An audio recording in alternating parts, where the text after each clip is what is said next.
Hello class 8 এর বন্ধুরা, আশা করি তোমরা প্রত্যেকেই ভালো আছো। চলে এসেছি সম্পূর্ণ নতুন একটি ভিডিও নিয়ে। আশা করি তোমাদের সেকেন্ড সামেটিভ পরীক্ষা অত্যন্ত ভালো হয়েছে। এবার তোমরা কিন্তু শুরু করেছো নিশ্চয়ই থার্ড সামেটিভ পরীক্ষার প্রস্তুতি পর্ব। দেখো, শুধুমাত্র যে প্রস্তুতি করলেই হবে না, তার জন্য দরকার কিন্তু স্ট্র্যাটেজি। দেখো, যে কোনো যুদ্ধ জয়লাভ করতে গেলে কিন্তু দেখো যুদ্ধের যার এগেনস্টে যুদ্ধ করবা তার কিন্তু যে দুর্বল পয়েন্টস সেগুলো কিন্তু আমাকে আগে জানতে হবে। কোথায় নদী রয়েছে, কোথায় পর্বত রয়েছে, সেগুলো কিন্তু আগে আমাকে আইডেন্টিফাই করতে হবে। তাই এই যে থার্ড সামেটিভ রূপী যে সিলেবাস, সেই সিলেবাসের দুর্বল জায়গাগুলো কোথায় কোথায় সেখানে কিন্তু হ্যামারিং করে করে মার্কস কিন্তু আদায় করতে হবে। তার জন্য আমাদের প্রয়োজন কিন্তু সঠিক স্ট্র্যাটেজি। তাই কিন্তু এই ভিডিওটা কিন্তু তোমাদের জন্য অত্যন্ত অত্যন্ত গুরুত্বপূর্ণ হতে চলেছে। তাই স্কিপ না করে সম্পূর্ণ দেখার অনুরোধ রইল। দেখো, কিপ ওয়াচিং, ঠিক আছে? তাহলে কিন্তু তোমরা অনেক কিছু জানতে পারবে। আর যদি স্কিপ করে করে দেখো তাহলে কিন্তু ইনফরমেশন তথ্য মিস হয়ে যেতে পারে। দেখো, তোমাদের থার্ড সামেটিভ পরীক্ষার মান থাকবে 70 মার্কস এবং সময় থাকবে 2 ঘন্টা 30 মিনিট বা 2.5 ঘন্টা। দেখো, এই যে 70 মার্কস, এই 70 মার্কসকে কিন্তু ফার্দার ডিভাইড করা হয়েছে কিভাবে? টেক্সচুয়াল বেসড বা টেক্সট বেসড কোশ্চেন থেকে কিন্তু 20 মার্কস আসবে, আনসিন থেকে 10 আসবে, গ্রামার থেকে 10 আসবে, ঠিক আছে? দেখো, এই আনসিনের 10 এবং গ্রামারের 10 এটা কিন্তু স্কুল ভেদে কিন্তু নাম্বারে কিন্তু একটু ভিন্নতা হচ্ছে। দেখো, হয়তো গ্রামারে হয়তো কোনো কোনো স্কুলে একটু কম দিচ্ছে, সেটা আনসিনে ঢুকিয়ে দিচ্ছে মার্কসটা। আবার কোনো কোনো স্কুলে আনসিনে একটু কম দিয়ে গ্রামারে একটু বেশি দিচ্ছে, ঠিক আছে? তো এই মার্কসটা কিন্তু টোটাল কিন্তু 20 থাকবে, যেটাই মানে হেরফের করুক না কেন। আর রাইটিং এ তোমাদের থাকবে কিন্তু 30 মার্কস, টোটাল কিন্তু 3খানা কিন্তু রাইটিং করতে হবে। এই টোটাল কিন্তু যদি আমরা অ্যাড করি তাহলে কিন্তু 70 মার্কস পাবো। দেখো, 20 10 10 30 টোটাল কিন্তু 70 মার্কস, ঠিক আছে? দেখো, এই 70 মার্কসকে কিন্তু আরো কিন্তু ফার্দার সাব ডিভাইডেড করা হয়েছে। চলো দেখে নেওয়া যাক। দেখো, তোমাদের যে থার্ড সামেটিভ পরীক্ষায় আসতে চলেছে সেগুলির মধ্যে হলো lesson number 10 tales of childhood, lesson number 11 midnight express, অত্যন্ত ভালো একটা গল্প। তারপর লেসন নাম্বার 12 দেখো সামওয়ান, এটা একটা কবিতা, ঠিক আছে?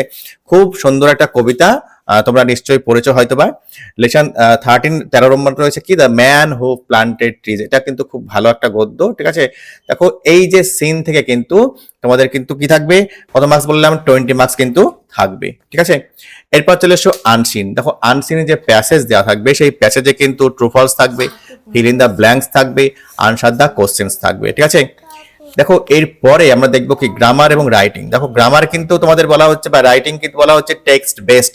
তবে কিন্তু বিগত বছর 2-3 থেকে কিন্তু টেক্সটের যে গ্রামারগুলি, টেক্সটের যে তোমার রাইটিংগুলি রয়েছে সেগুলো কিন্তু আর দিচ্ছে না, ঠিক আছে? বাইরে থেকেই দিচ্ছে। দেখো, টেক্সটের রাইটিং এই কারণে দিচ্ছে না, যাতে বোর্ড চাইছে যে স্টুডেন্টরা একটু নিজেরাও কিন্তু লিখতে শিখুক, ঠিক আছে? দেখো কি বলছে, রাইটিং স্কিল। দেখো, রাইটিং স্কিল কোন কোন টপিক থেকে আসে? দেখো, মোস্টলি গিভেন, দেখো সব থেকে বেশি যে সমস্ত টপিক থেকে দেওয়া হয় সেটা হচ্ছে প্যারাগ্রাফ রাইটিং। দেখো, এর পরের স্লাইডে কিন্তু বলবো যে কোন কোন প্যারাগ্রাফগুলি আমাদের করতে হবে। দেখো, paragraph writing, story writing, letter writing. আরো রাইটিং কিন্তু রয়েছে সামারি রাইটিং, ডায়লগ রাইটিং এবং ডায়েরি রাইটিং। এটা কিন্তু সাধারণত দেয় না, ঠিক আছে? এটা সাধারণত পরীক্ষায় আসে না। তাহলে আমাদের কিন্তু রেডি করতে হবে প্যারাগ্রাফ রাইটিং, স্টোরি রাইটিং আর লেটার রাইটিং। দেখো, এই 3খানা মানে তোমার ক্ষেত্র থেকে কিন্তু 10 10 10 করে কিন্তু 30 নম্বরের 3খানা কিন্তু রাইটিং করতে হবে, ঠিক আছে? দেখো, প্যারাগ্রাফের মধ্যে কোন কোন প্যারাগ্রাফগুলি আমাদের রেডি করতে হবে? দেখো, স্কুল ম্যাগাজিন, দেখো খুবই পরীক্ষায় আসে। ডিউটিজ অফ আ স্টুডেন্ট, দেখো একটা স্টুডেন্টের কর্তব্য। Memorable day in your life, দেখো এটা কিন্তু first day of your school, এটা কিন্তু লিখতে পারো, ঠিক আছে? ইউজফুলনেস অফ ট্রিজ, গাছের যে প্রয়োজনীয়তা, এদের তোমাদের টেক্সট বই কিন্তু এটা আছে। দেখো, ইউর ফেভারিট সিজন, দেখো রেনি সিজন কিংবা স্প্রিং সিজন সম্পর্কে লিখলে, যে কোনো একটা সিজন সম্পর্কে লিখলেই হবে। পরীক্ষায় সব থেকে বেশি রেনি সিজন এবং স্প্রিং টাইম সম্পর্কে দেওয়া হয়। তারপরে কি বলা হচ্ছে, আ ভিজিট টু আ ফেয়ার, এটাও পরীক্ষায় খুব দেয়। নেক্সট বলছে ইউর স্কুল, তোমার স্কুল সম্পর্কে লিখতে দেয়। ন্যাশনাল ফ্ল্যাগ সম্পর্কে লিখতে দেয়।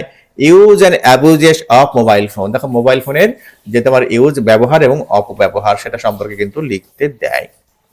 নেক্সট বলছে ইউর ফেভারিট ফেস্টিভ্যাল, তোমার প্রিয় যে তোমার অনুষ্ঠান ফেস্টিভ্যাল সেটা সম্পর্কে লিখতে বলা হচ্ছে। নেক্সট কি বলা হচ্ছে, ইউর হবি সম্পর্কে পুরো প্যারাগ্রাফ দেয়, ঠিক আছে? এরপর দেখে নেব, দেখো লেটার রাইটিং। দেখো, কোন কোন লেটার পরীক্ষায় সব থেকে বেশি আসে? দেখো, লিভ অফ অ্যাবসেন্স, দেখো হেডমাস্টার মশাই বা হেডমিস্ট্রেসকে দেখো ছুটি অ্যাপ্লিকেশন করে কিন্তু একটা চিঠি, এটা কিন্তু পরীক্ষায় খুব আসে। নেক্সট বলছে, দেখো কি বলছে, লোকাল পুলিশ স্টেশনকে একটা রিপোর্ট করতে কি সম্পর্কে, তোমার মোবাইল ফোন হারিয়ে যাওয়া সম্পর্কে, এটাও কিন্তু পরীক্ষায় খুব দেয়। নেক্সট বলছে, তোমার জন্মদিনের যে পার্টি, সেই পার্টিতে কিংবা তোমার এল্ডার সিস্টারের বড় দিদির যে বিয়ে, সেই অনুষ্ঠানে নেমন্তন্ন করে কোনো বন্ধুকে একটা ব্যক্তিগত চিঠি দিতে পারে, কিংবা কোনো বন্ধুকে ব্যক্তিগত চিঠি এইভাবে লিখতে যেতে পারে, কি না তো সামার ভ্যাকেশন বা গ্রীষ্মাবকাশ তোমার ভিলেজে এসে কাটিয়ে যাক, এই সম্পর্কেও কিন্তু লিখতে হতে পারে।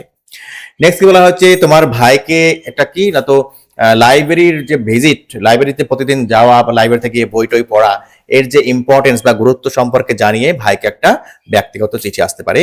নেক্সট কি বলা হচ্ছে, অথবা কিন্তু ভাইকে বা অন্য কোনো ব্যক্তিকে হতে পারে যে ডেইলি ফিজিক্যাল এক্সারসাইজ, অর্থাৎ দৈনিক যে শারীরিক যে ব্যায়াম, সেই ব্যায়ামের যে প্রয়োজনীয়তা কতটা বা গুরুত্ব আমাদের জীবনে কতটা রয়েছে, সেই সম্পর্কে জানিয়ে কিন্তু একটা ব্যক্তিগত চিঠি কিন্তু আসতে পারে পরীক্ষায়। ঠিক আছে, নেক্সট দেখে নেবো স্টোরি রাইটিং। দেখো কোন কোন স্টোরি রাইটিং পরীক্ষায় সব থেকে বেশি দেয়, সেগুলি হচ্ছে এইগুলি।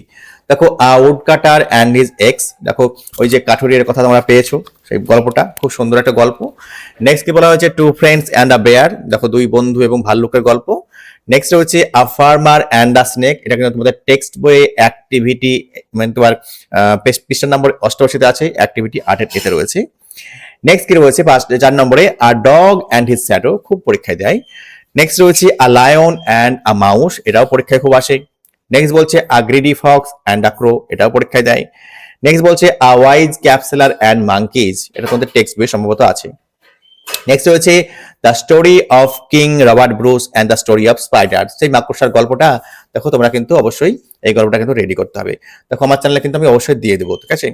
দেখো a farmer and his 3 idle sons, দেখো একজন কৃষক এবং তার 3জন যে অলস ছেলে, সেই সম্পর্কে গল্পটা দেয়। নেক্সট বলছে a thirsty crow in search of water, দেখো একটা তৃষ্ণার্ত কাক জলের খোঁজে, এই গল্পটাও কিন্তু খুব আসে। দেখো এই গল্পগুলো কিন্তু আমাদের করলেই হয়ে যাবে।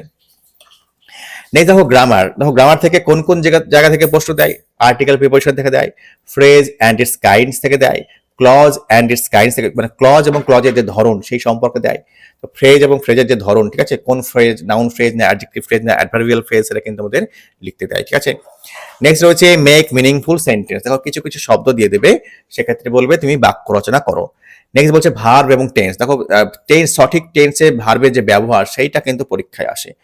নেক্সট তোমাদের কিন্তু ন্যারেশন চেঞ্জ দেয়, ভয়েস চেঞ্জ দেয়, জয়নিং দেওয়া হয়, ট্রান্সফরমেশন অফ সেন্টেন্সেস দেওয়া হয়, অর্থাৎ সিম্পল সেন্টেন্সে দেওয়া হয়েছে, তোমাকে হয়তো কমপ্লেক্সে করতে বললো, বা হয়তো কমপ্লেক্সে দেওয়া রয়েছে, তোমাকে সিম্পলে করতে বললো। ইনফিনিটিভ, অর্থাৎ ভার্বের আগে টি ও টু বসে ইনফিনিটিভ করতে দেওয়া হয়। অনেক সময় প্রিফিক্স এবং সাফিক্স দেওয়া হয়, আর সিনোনিম এবং অ্যান্টোনিম কিন্তু তোমাদের দেওয়া হয়, অর্থাৎ সমার্থক শব্দ এবং বিপরীত শব্দ থেকেও কিন্তু গ্রামারে কিন্তু প্রশ্ন আসে।